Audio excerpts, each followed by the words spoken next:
It began with four brothers desperate to carve a niche in the film production and distribution industry. 1 century later, this desperation to be in the spotlight has not fizzled out. As you binge on the latest Warner Bros movie, remember that it could be your last.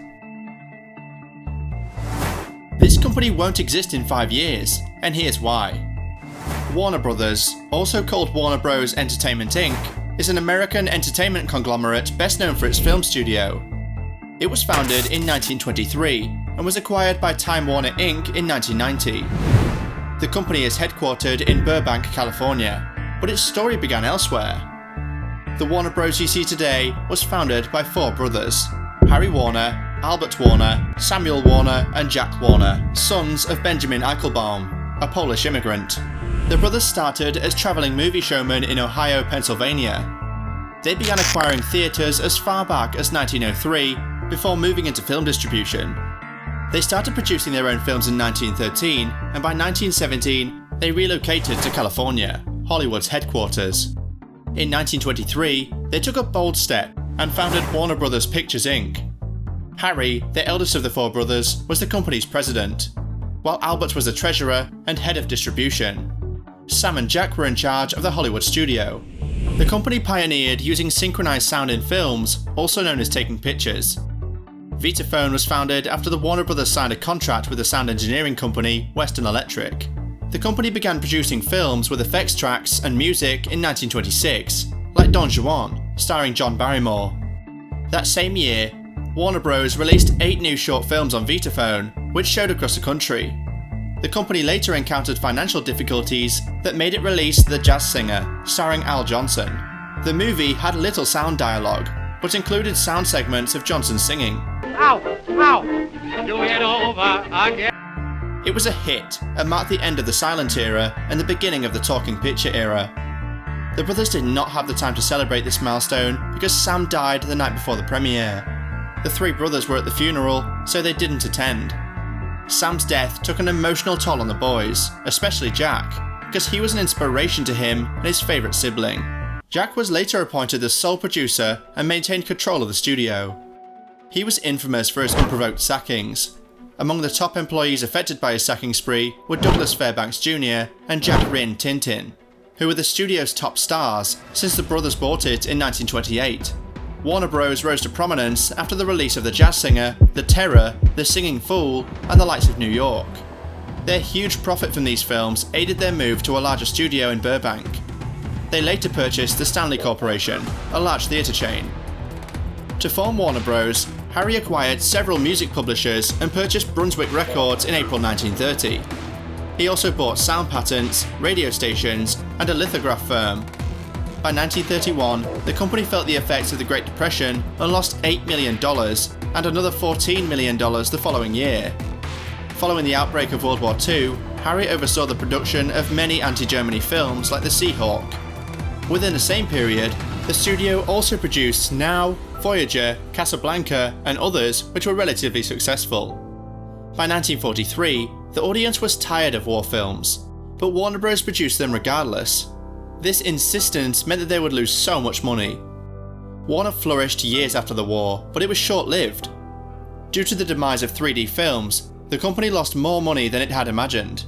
It went from losing $2.9 million in 1953 to between $2 and $4 million in the following 2 years.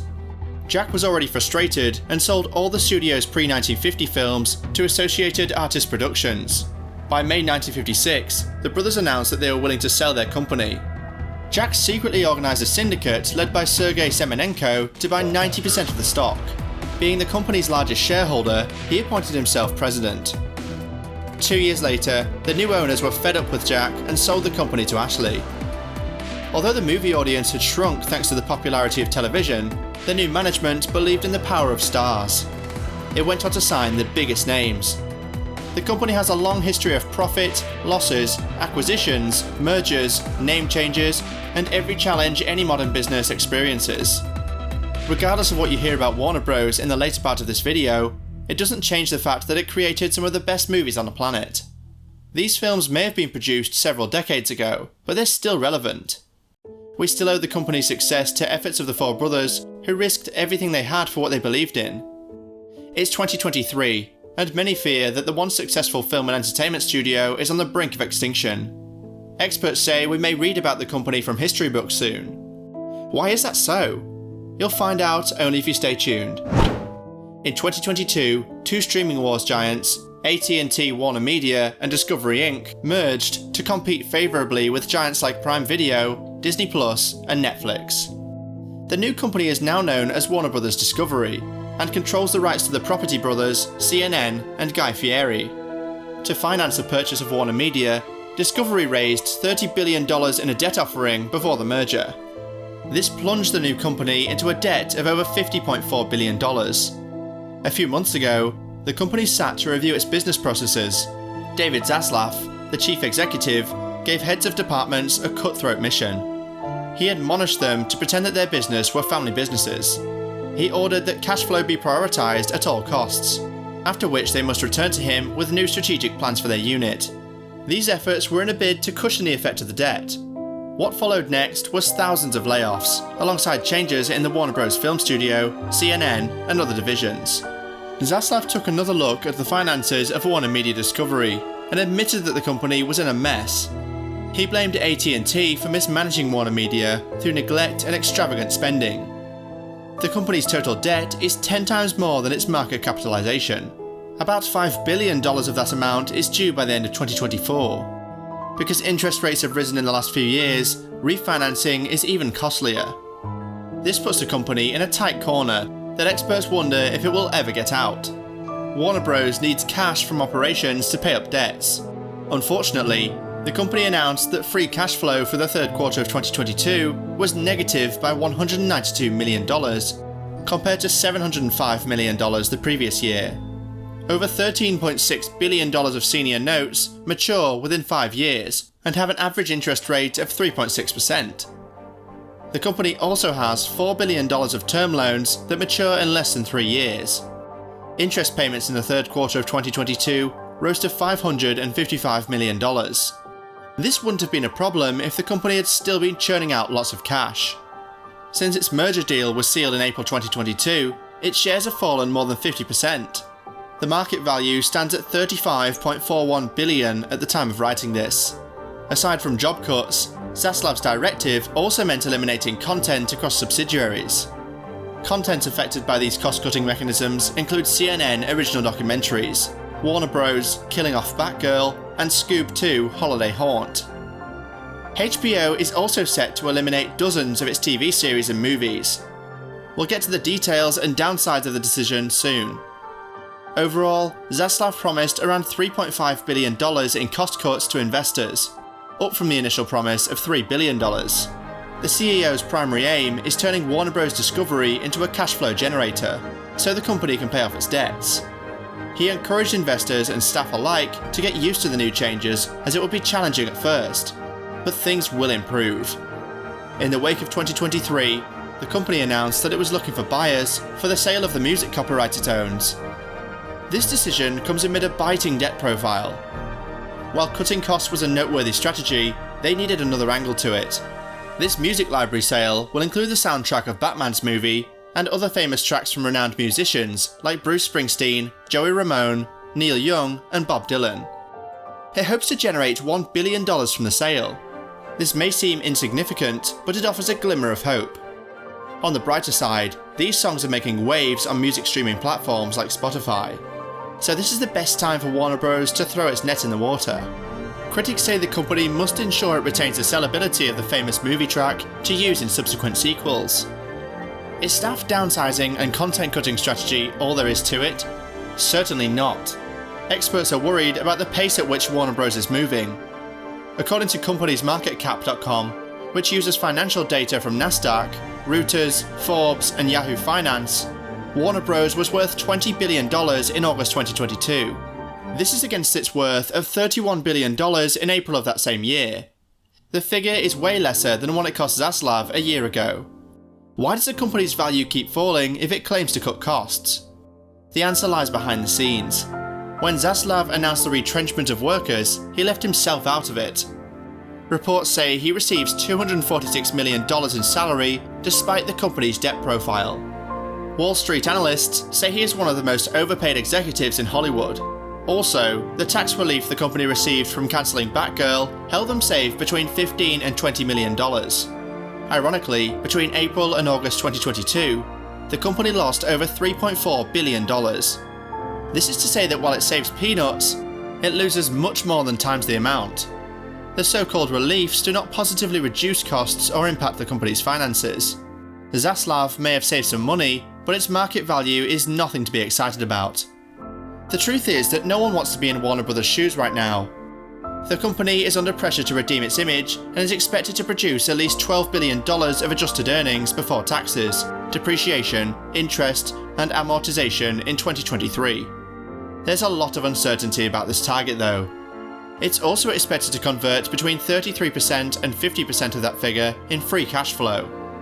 If the company's projection works out, it should generate between $4 to $6 billion of free cash flow in 2023. Whether it hits this milestone or not depends on the success of its cutting cost strategies. Experts fear that this radical move may affect performance. The streaming business is losing money, so the network segment will be responsible for the profits. Given the decline of linear TV and the possibility of a recession in 2023, this is a tricky spot.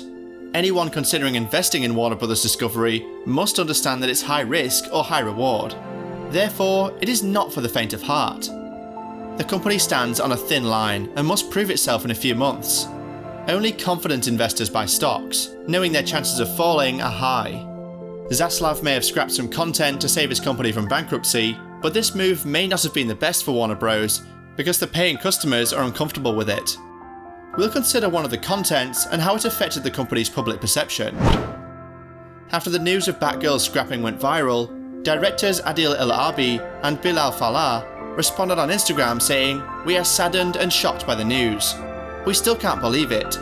As directors, it's critical that our work be shown to audiences. And while the film is far from finished, we wish that fans all over the world would have the opportunity to see and embrace the final film themselves. Maybe one day they will, inshallah." You can tell the disappointment in their tone. The $90 million investment, their skills and their efforts are all gone. Warner Bros. Had earlier announced that it would not release Scoob or Batgirl in any form, either in theatres or on HBO Max. The company argued that the tax credit accrued for not releasing Batgirl outweighed other options. It's believed that the movie, initially intended to be a direct-to-HBO Max release, was not deemed suitable enough for the future of DC Universe. The company refers to treat the movie's huge budget of $90 million as a sunk cost. Sources attempting to justify this move say the directors were just unlucky to be the victims of bad timing. It got caught in the web of David Zaslav's strategic shift, and there's nothing anyone could do about it. Another source said that during the movie's screening, it was poorly received by moviegoers. Therefore, it was better that the company cut its losses and run before it was too late. Batgirl starred stars like Leslie Grace, J.K. Simmons, Michael Keaton, and Brendan Fraser. This movie, alongside CNN+, was a carryover from Zaslav's predecessors, Ann Sarnoff and Kilal. The former team leads were dedicated to Warner Media's streaming portfolio. The company justified its move and cleared the air on the motive. Its spokesman said in a statement, "The decision not to release Batgirl reflects our leadership shift as it relates to the DC Universe and HBO Max. Leslie Grace is an incredibly talented actor, and this decision is not a reflection of her performance. We are incredibly grateful to the filmmakers of Batgirl and Scoob Holiday Haunt and their respective casts, and we hope to collaborate with everyone in the near future." Movies are sometimes destined to flop, but denying their release is unheard of in the industry. That a few audiences watched the movie and had bad reviews about it doesn't mean that millions of others that will watch it later would say the same thing. Even if the film doesn't make as much money as expected, it should be worth a try. P.T. Barnum once said, "There's no such thing as bad publicity." Oscar Wilde puts it thus, "There's only one thing in the world worse than being talked about, and that is not being talked about." Experts say it's weird and baseless for Warner Bros. To scrap movies already in the post-production stage. To add insult to injury, the studio promised the cast and crew visibility. If they went back on their words to withhold the film, they just insinuated that it was bad. This is insulting to the directors, actors, and crew members. They now have the stigma of being released in an unreasonable film. Although the company has promised future collaborations with them, they will most likely decline the offer, especially under this current management. These cancellations in recent times suggest a reduced focus on diverse representation. Batgirl would have featured an Afro-Latin superhero as the lead and a trans actor playing a trans comic character. Unfortunately, Bloomberg reports that David Zaslav has a history of stifling diversity. This suggests that Warner Bros Discovery will likely not show a variety of people on screen in the future. Is this the reason for scrapping some movies and documentaries lately? Or is there something the company isn't telling us? Regardless of how you see it, millions of movie fans are disappointed because they had waited for years to see their favourite characters on screen, only to be hit by the sad news. Under the new management, Warner Bros has introduced changes in all sectors. Fans are worried about the fate of their favourite shows on HBO Max. It's enough that they've had to grapple with the hard decision of scrapping Batgirl. They hoped their favourite movie filming site would not follow suit. After the merger in April 2022, observers wondered if both companies plan to combine HBO Max, owned by Warner Media, and Discovery Plus, owned by Discovery. Discovery's chief financial officer, Gunnar Weidenfels, confirmed that plans are underway to merge both streaming sites. However, he did not give a timeline for it. He said, "One of the most important items here is that we believe in a combined product as opposed to a bundle. We believe that the breadth and depth of this content offering is going to be a phenomenal consumer value proposition." After Batgirl scrapping in August 2022, subscribers began to worry what would happen to Max original movies and shows, since both streaming services now share content. Within the same period, HBO Max quietly removed several original movies from its services. Variety confirmed it to be about 36 of them. IndieWire reports that the shows and movies removed from the site are not those performing well. The movies that were removed are available to rent or purchase on demand on third-party apps. Whether or not HBO Max will be scrapped, we know that the company is exploring options that combine both services while fixing a competitive price. And here's where the problem is: price. NPD Group's recent survey about complaints consumers have about streaming services revealed a familiar concern. When asked the commonest reasons they cancelled their streaming subscription, they cited price. Warner Bros is yet to announce how much it will charge for the combined service, but it may remain in HBO Max's range of $9.99 and $15.99 monthly. Discovery Plus costs between $4.99 and $6.99. Charging less than the sum of both services is unprofitable. Choosing a perfect price is tough for the company, considering that overcharging customers will lead them to seek cheaper alternatives. Again, both streaming sites have a diverse audience who wouldn't be comfortable fitting them into a box they don't belong in. HBO Max's customers are mostly males that love content they can be engrossed in. On the other hand, Discovery Plus offers casual and comfortable content that appeals to females. With rising rates, customers are looking to cut as much as possible. Therefore, they'll struggle to see value in paying more.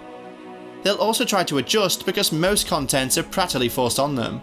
Judging from the present audience's perception, this merger may be dead on arrival. Warner Bros is under pressure to convince investors that the merger is a good idea. Only time will tell how this will eventually play out.